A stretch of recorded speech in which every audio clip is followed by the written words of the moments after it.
안녕하세요. 타임캡슐입니다. 오늘 내용은 주식을 하시는 분들이라면 반드시 이해하고 있어야 되는 중요한 개념이에요. 제가 주식책을 정말 많이 봤는데 이걸 알려주는 책도 거의 없고 이걸 알려주는 사람도 거의 없더라고요. 저는 이걸 깨닫는데 거의 2년 걸렸습니다. 오늘 내용은 여러분이 꼭 기억하고 알고 계셨으면 좋을 내용이니까 끝까지 봐주세요. 여러분, 가성비라는 단어를 들으시면 어떤 느낌이 드시나요? 가성비. 합리적이다라는 느낌이 드시죠? 우리 모두 이 다 가성비를 다 따져요. 뭐 가성비 좋은 가방, 뭐 전자제품, 뭐 아니면 가성비 좋은 맛집, 뭐 등등등등등. 가성비를 엄청 따지죠. 가성비를 따지는 이유는 합리적인 소비를 하기 위해서요. 그런데 우리가 항상 가성비를 따지나요? 가성비를 따지지 않는 경우도 있죠. 유명한 맛집 이런 거 막 가격이 비싼 게 중요하지 않잖아요. 이런 거 꼭 여기 가야겠어. 이런 경우에 가격이 비싸건 싸건 1시간을 기다려서라도 줄 서서 먹는 사람들, 가성비 관점으로는 이해할 수 없는 것들이죠. 그리고 명품도 당연히 가성비가 안 좋죠. 명품도 그렇고 뭐 한정판, 뭐 흔히 뭐 한정판 나이키 신발 이런 거 사람들 막 프리미엄 붙여서 엄청 비싸게 막 사잖아요. 이런 것들, 이런 소비의 공통점이 뭘까요? 바로 이 감성적인 부분을 자극한다는 거예요. 감성적인 부분. 사람들이요, 이성적으로 가성비를 따지면 절대 비싸게 팔 수 없어요. 즉 포인트는 이 사람들이 이성적으로 가성비를 따질 수 없게 만들어야 돼요. 그래야 비싸게 팔 수 있는 거예요. 자, 이거를 투자에 한번 적용해 볼까요? 이 주식 투자도 마찬가지겠죠? 내 주식이 크게 오르려면 사람들이 가성비를 따질 수 없게 만들어야 돼요. 이 가성비, 이거를 따질 수 없게 만들어야 돼. 쉽게 말하면 사람들이 이성을 마비시키고 감정적인 투자를 이끌어낼 수 있어야 됩니다. 이 이성을 마비시키는 게 핵심이야. 그리고 감정적으로 만드는 거. 자, 그럼 여기서 궁금해지죠? 그러면 어떻게 사람들의 이성을 마비시키냐? 사람들의 이성을 마비시키려면 바로 이게 있어야 돼요. 바로 스토리. 이 스토리예요. 스토리. 이 스토리를 붙여야 사람들의 이성을 마비시킬 수 있어요. 자, 잘 생각해 봅시다. 사람들이 가성비를 따지지 않고 지갑을 언제 여는지 잘 보시면요, 이 재화예요. 스토리가 붙으면 이렇게 돼요. 가성비를 따지지 않아요. 뭐 예를 들어서 뭐 연예인이 사용했던 뭐뭐뭐라던가, 아니면 가게 사장님의 스토리, 뭐 안타까운 사연이라던가, 아니면 뭐 그 가게 사장님의 성공 신화 스토리, 이런 스토리가 알려지면 뭐 맛집이다, 가보고 싶다, 이런 생각이 들겠죠? 그러면서 맛집이 되기도 하고, 그리고 우리가 흔히 아는 한정판, 유명한 거, 나이키 있죠? 어떤 유명한 디자이너와 콜라보를 했다. 그것 자체가 스토리가 되는 거죠. 그리고 뭐 유명 연예인이 이 브랜드만 고집한다더라. 유명 연예인이 이 집의 음식을 굉장히 좋아한다더라. 아니면 유명 재벌이 이 브랜드만 고집한다더라. 이런 게 다 스토리가 되는 거죠. 이런 스토리가 붙으면서 사람들이 열광하는 거예요. 흔히 우리나라 같은 경우에 삼성 이재용 부회장, 그분이 쓰는 물건에 관심이 많잖아요. 그분이 뭐 패딩을 입거나 뭐 어떤 물건을 쓰면 그 물건이 뭐 완판된다고 하잖아. 어떤 그 재벌이 주는 그런 이미지에 그 스토리가 붙으면서 사람들이 가성비를 따지지 않게 되는 거예요. 뭐 이것뿐만 아니죠. IP, 유명한 영화, 드라마, 소설, 이런 게 제품과 함께 결합이 되면서 그 제품의 스토리가 붙으면서 그 제품을 비싸게 팔 수 있게 됩니다. 물건뿐만 아니라 사람도 이 스토리가 붙으면 몸값이 확 뛰어요. 단적인 예를 하나 들어드릴게요. 취업시장에서 스펙이 좋은 사람이 있고 스토리가 좋은 사람이 있어요. 스펙으로 내가 어필을 하려면 굉장히 빡세요. 이런 거는요, 계산적으로 접근해요. 계산적으로. 회사에서, 사회에서, 이 정도 스펙인 사람은 이 정도의 몸값이야, 이렇게 계산적으로 접근을 하는데, 반면에 종종 이 스펙 없이 스토리로 성공하는 사람들이 있죠. 예를 들어서 뭐 어떤 한 분야에서 이 한 분야만 진짜 미친놈처럼 파는 사람이 있어. 다른 거 하지도 않고 완전 덕후. 이런 스토리가 알려지면서 너 좀 특이하다, 우리랑 같이 일해보자, 이런 식으로 뭐 유명 기업에 뭐 들어가게 되는 경우라던가, 이런 게 있죠. 뭐 최근에 이런 기사 있었죠. 수업마다 그림 그려 혼나던 낙서 소년 최연소 나이키 디자이너 됐다. 이 소년이 스펙이 좋아서 여기 나이키 들어간 건가요? 아니죠. 이런 특이한 그림을 그리던 이 소년의 스토리가 이 나이키한테 먹힌 거잖아요. 그러니까 이게 스토리의 강력함이에요. 그래서 이 스펙은 계산적으로 접근하게 만들고, 이 스토리는 이 계산을 무의미하게 만들어 버린다. 이런 강력함이 있습니다. 다시 주식 얘기로 돌아와서, 주가는요, 가치와 가격이 크게 벌어지기가 쉽지 않아요. 왜냐, 보는 눈이 많기 때문에. 이렇게 예를 들어서 이렇게 뭐 주가 가치가 있다 봅시다. 이게 가치, 기업의 가치가 있는데 주가는 이렇게 올라가기도 하고 떨어지기도 하고 이렇게 왔다 갔다 하잖아요. 웬만하면 이렇게 미친 척하고 이렇게 무한대로 올라가기가 쉽지 않다라는 거죠. 왜냐, 이 가치보다 주가가 일정 수준 높아지면 비싼데 하면서 팔기 시작을 하고, 그리고 주가가 계속 빠지다가도 이 정도 빠지면 가치보다 싼 거 아니야? 하면서 다시 매수하면서 올라오기도 하고, 이걸 반복한다라는 거죠. 대부분 이성적이기 때문에 어느 정도의 그 회사의 대략적인 가치는 이해한단 말이에요. 그래서 이 회사가 이 가격은 좀 아닌데? 이런 생각을 하죠, 다들. 그런데 이 주가, 이 기업에요, 스토리가 붙는다. 가성비의 개념이 사라집니다. 그리고 프리미엄이 붙죠. 이 스토리가 생기면 프리미엄이 붙어요. 그래서 주가가 이렇게 무한대로 올라갈 수 있는 원동력이 되는 거예요. 그래서 흔히 우리 그 금융권 있죠. 이 여의도 금융권을 어떻게 정의를 하냐면요. 저는 스토리를 만들어 파는 비즈니스라고 정의를 해요. 그런데 이 스토리가 허무맹랑한 걸 팔면 안 팔리겠죠. 팔릴 만한 스토리를 만들어야 되기 때문에, 그래서 애널리스트가 있는 거라고 봐요. 이 애널리스트 분들이 여러 자료를 수집을 하죠. 여러 가지 자료 팩터들을 조합을 해서 이러한 팩터들을 조합을 봤을 때, 이런 사실을 봤을 때 이 기업은 이렇게 될 거다라고 스토리를 만드는 거예요. 사실 이 스토리를 설명하기 위해서 뭐 저평가다, 뭐 실적 성장이 나온다, 뭐 미래 전망이 어떻다, 뭐 산업이 어떻다, 결국 이 스토리를 만들어서 설명하기 위해서 이걸 찾는 거예요. 그래서 이 스토리가요, 그럴듯해야 돼. 그리고 이해하기도 쉬워야 돼. 그래야 잘 팔려요. 그래야 사람들이 이성적으로 계산을 막 못 때리고 감정적으로 막 사준다고. 그래서 좋은데 잘 안 오르는 주식들 특징이 있죠.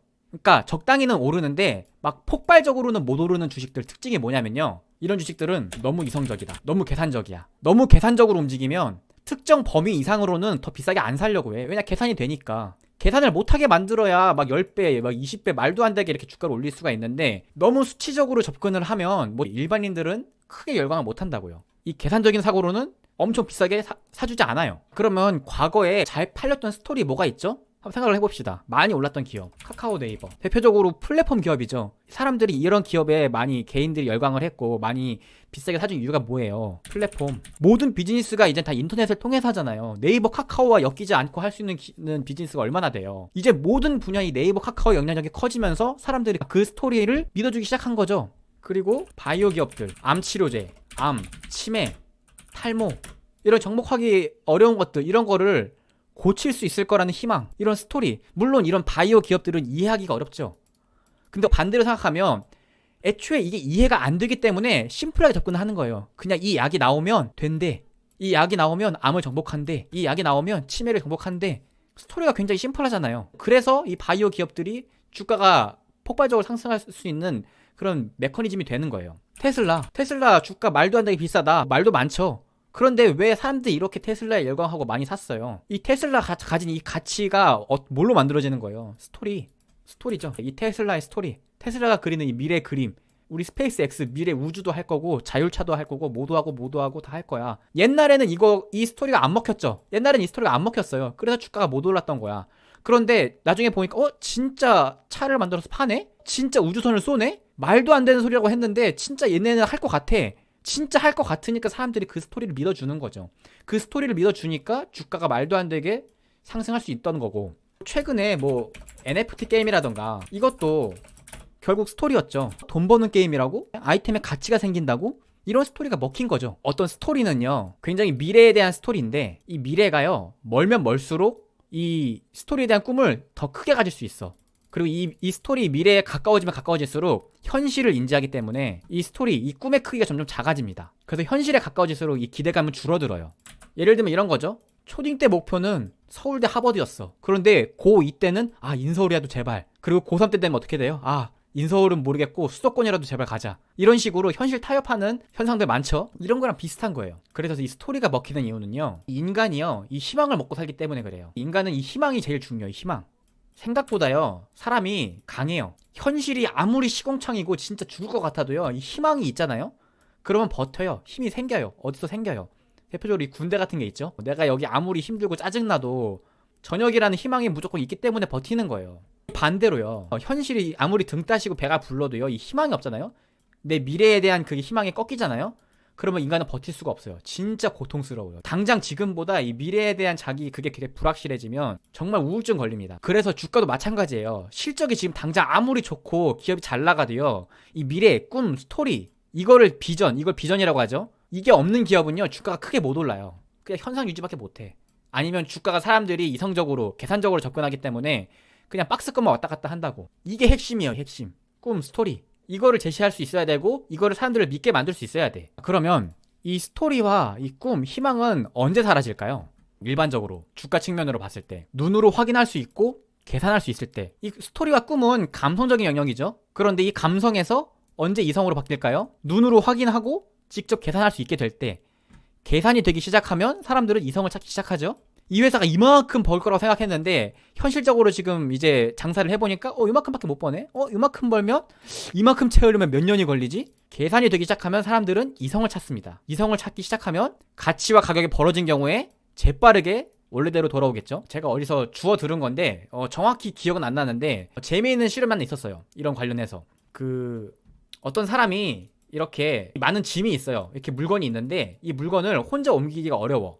그래서 이렇게 사람들 지나가고 있는 사람들한테 이렇게 지나가는 사람들한테 도와달라고 요청을 합니다. 이 물건 지금 나르고 있는데 이것 좀 도와주세요 라고 했을 때 대다수가 많이들 도와줬대요. 이 물건 옮기는 거를. 그쵸? 웬만하면 뭐 그렇게 어려운 부탁이 아니라면 뭐 물건 한두 개 정도 이렇게 옮겨주는 건 해줄 수 있죠.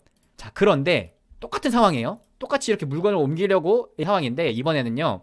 여기 앞에 부탁이 아니라요. 돈을 제시한다. 돈. 얼마. 제가 돈 드릴 테니까 이 물건 좀 옮겨주세요 라고 요청했을 때는 대부분이 안 넣어줬대요. 돈을 준다고 하니까. 그리고 이 돈을요. 많이 준다고 하니까 사람들이 도와줬대요. 자, 이 예시를 봤을 때 딱 감이 오시죠? 처음에 그냥 부탁. 이거는 뭐예요? 감정적인 영역이죠. 감정에 호소하는 거죠. 그냥 인간적인 그런 면모. 이런 걸 오히려 사람들이 계산을 하지 않아요. 그냥 도와주세요. 이런 경우는 사람들이 계산을 하지 않는데 돈을 제시하니까 사람들이 계산을 하는 거죠. 이 정도 일이면 내가 얼마를 받아야 움직인다. 그래서 돈이 너무 낮으면 도와주지 않고 돈이 비싸야 움직이는 거예요. 그래서 얘기가 좀 샜는데 이래서 사람들이 계산적으로 이게 되기 시작하면 무섭다는 거예요. 그래서 많이들 들을 수 있는 얘기가 있죠. 새롭고 신선한 재료가 좋다. 이게 새롭고 신선한 게 좋은 건 아는데 왜 신선한 재료가 좋다고 하는지 지금까지 얘기를 들으면 좀 이해하실 수 있을 거예요. 왜 신선한 게 좋냐면요. 과거에 비슷하게 해먹은 재료 있죠. 그런 거는 계산이 되게 쉬워요. 사람들이 기억을 해. 언젠가. 그런데 이 과거에 없었던 새로운 역사, 새로운 스토리 이런 거는 사람들이 계산을 하기까지 시간이 걸려요. 계산을 못해. 과거에 없는 새로운 사례니까. 과거에 없는 새로운 게 나왔는데 야 이거 무조건 돼. 이때는 그냥 오로지 행복회로만 가능하다고. 행복회로. 이게 현실을 인지하려면 시간이 걸려요. 그래서 보통 이런 새로운 재료에서 큰 시세가 나오는 거예요.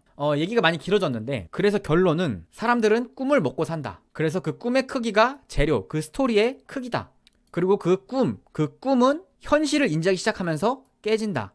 즉, 이 꿈의 크기가 숫자로 계산이 되면 꿈은 더 이상 커지기 어렵다. 자, 이거를 주가 측면으로 봤을 때 주가가 어떤 기대감으로 막 이렇게 올라가기 시작하는데 이 올라가는 동안에는 꿈으로 가는 거예요. 스토리. 근데 이렇게 무한정 오르다가 계산이 되는 시점. 실질적으로 눈으로 볼 수 있고 계산을 할 수 있는 이런 시점이 되면 이 꿈은 더 이상 커지기 어렵다라는 거예요. 주가가 하락한다는 거죠. 그래서 꿈의 크기가 최대일 때 팔아라. 계산이 안 될 때. 사람들이 계산하지 못할 때 팔아라. 그리고 이 회사의 그 밸류에이션, 이 꿈을 계산할 수 있는 요소가 점점 늘어나잖아요. 그러면 오히려 주가는 못 갈 거예요. 그래서 대부분은 이 계산하는 요소, 이거를 너무 맹신하고 이거를 너무 찾으려고 하잖아요. 이거를. 사실 이게 당연한 건데 이 계산이 점점 하드하게 들어가면 들어갈수록 주의해야 됩니다. 대부분은요. 일반적으로 이 꿈이 현실보다 더 큰 경우가 훨씬 많아요. 생각보다 이 꿈꾼 거보다 현실이 더 좋은 경우는 정말 매우 드뭅니다. 이거를 기억을 하시고 꿈이 있는 기업 그리고 그 꿈이 계산이 되기 어려운 기업들 그런 재료들이 좋은 재료입니다. 오늘 영상은 여기서 마무리하고요. 구독, 좋아요 많이 눌러주시면 감사하겠습니다.